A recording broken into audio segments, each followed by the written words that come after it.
Hey, what is up guys? This is Hanx-Saber giving you guys a Kozmo deck here in the month of January 2016. Not too much to say about the deck as of now. I took this to a locals, did pretty well, 3-0 in Swiss, and I made it to top 2. Lost to Mermills of all things in the final table, but nonetheless, deck is really good. Play a lot of floodgates in this deck. It works almost as an anti-meta sort of deck.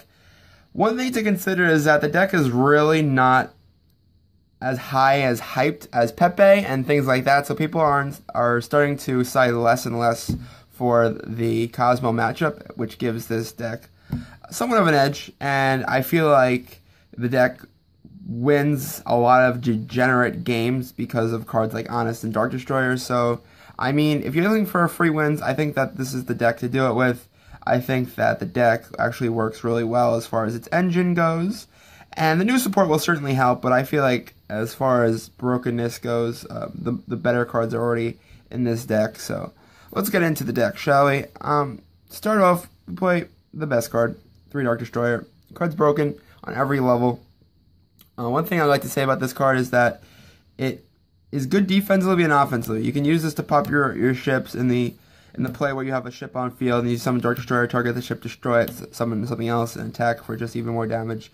Really works well for offensive, OTKs, but also defensively, Once you get your Farm Girl on the field and you are playing a deck like Pepe and you can't OTK, I feel like the best option is to get this in hand and wait for them to make a mistake, and when they make a mistake, just Dark Destroyer them, and you pretty much win. So, yeah, that's that. For the other ships, we have to play the second best ship at 3, Kozmo Forerunner. So, the reason why this card is still at 3 is because of the fact that we play Reasoning in this deck, which is probably the best option as of now to play in the deck. And, well, people play 3 Slip Rider. I feel like that's incorrect because of the fact that, while yes, you like Slip Rider to pop scales, as far as popping back row, it can be targeted, guys, and this can't. And so, this is the better of the 2, and plus when this dies, you can summon a Slip Rider. So I really don't understand the logic of playing 3 Slip Rider when you can just play 3 of this to lead into your double Slip Rider. So there's that. 1 copy of Dogfighter. This card is really good just in the mirror match when they go into their Slip Rider. You're going down the ladder, and they go Slip Rider, you go Dogfighter, and they can't get over it. It's just really good for summoning tokens, and once in a while, if you're in a tough spot, you can summon this off of Reasoning, get a few tokens, and then normal summon like Forerunner if you have to. But it's really good for certain situations, and 2 Slip Rider. For the pilots, I play 2 Wicked Witch. This card's really good in the mirror match, really good in anything else. If you have a floodgate in the field like Vanities, really good. Good Witch, I feel like this should still be played because of the fact that you play there are cards like Vanity's Fiend and other Floodgate monster cards. Some synchros, it's really good, but I mean you side it out most games. And then for the other girl, you play 3 Farm Girl, and then there's the Strawman. Where's the Strawman? Okay, the Strawman is here. So 3 Farm Girl, 1 Strawman. Pretty self-explanatory. This card's really good with Allure. When you allure something, bring it back with Strawman. So there are those. And then, of course, 2 copies of Honest, because Honest is degenerate and you have to play it. So there's that. For the spells, 3 Kozmo Town. And then we also play 1 Terraforming in this list, but I'll get to that in a little bit. We play 3 copies of E-Telly, because this card is good. Play 3 Reasoning, because this card is good. And then 2 Kaiser Coliseum. This card is really good against Pepe. You really want to slow down their plays, and actually blew a Cyphering player out with this, so the card's really good. And then 2 copies of Space, 1 Galaxy Cyclone. This doesn't get over an Iron Imperial Wall, so you have to play other outs, but this card's really good off Reasoning, and you have the other 2 Space, so there's that. And then the 1 Terraforming. I feel like the reasoning behind playing Terraforming is that you'd rather brick Kozmo Town than ships, because of the fact that you can pop town and get your necessary pieces. So play Terraforming. I play Allure because this card's like a pot of greed in this deck. So that's it for the spells. Nothing too creative. We played 3 copies of Anti-Spell Fragrance. This card is a Vanity's Emptiness, guys. You guys should probably play 3 of this. I mean, in any deck that's not Pendulum-based, but even in a deck like Deskbox, which is a deck I'm working on, I would consider this card because of the fact that it just hurts other decks more than it hurts Deskbox. But in the case of Kozmos, they rely on their spells way less than a Pendulum deck would, so you have to play this at 3. I've gotten this off so many times against a lot of Pepe players that they just cry, so you have to play this. This is like, I would compare this to Vanity's Emptiness during Dragon Warriors format. It's actually really just a blowout card, so there's that.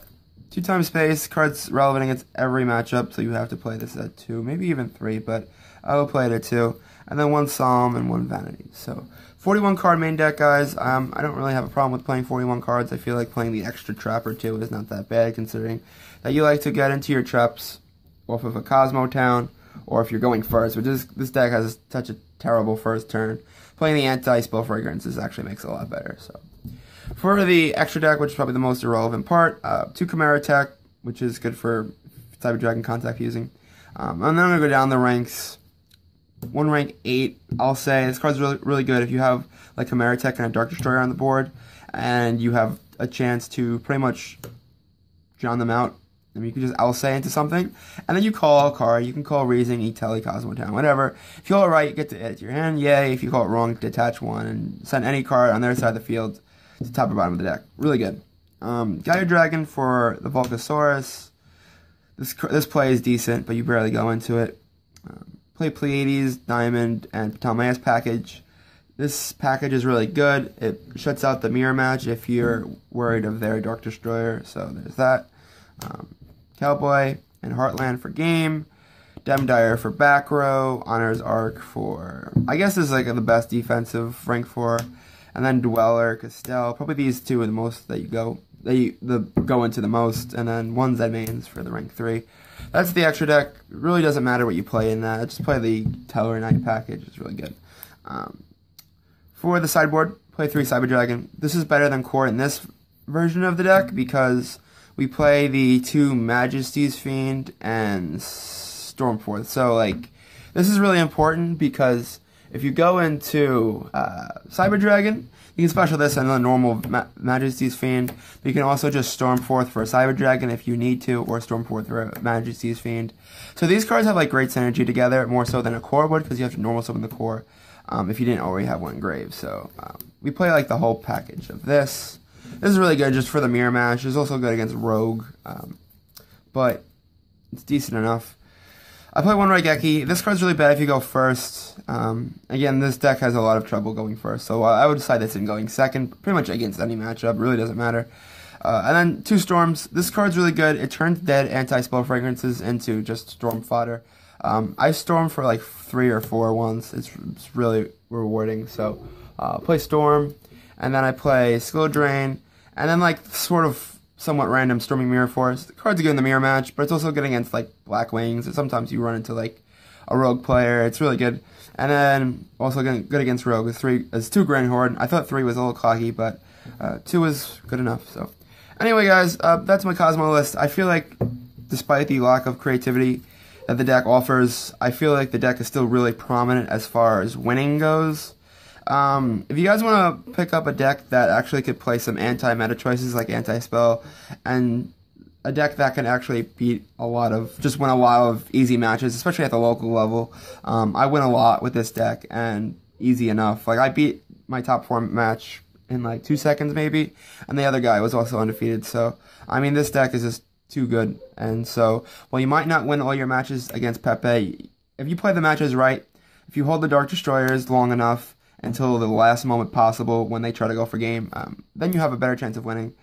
The side deck is compiled pretty well, and I would actually just play this at a local event and just pretty much win pretty easily. So as far as a regionals, I don't know if I would take this to a regionals, but I would consider it. So anyway, guys, this has been Hanx-Saber, signing off. Peace, guys. Deuce.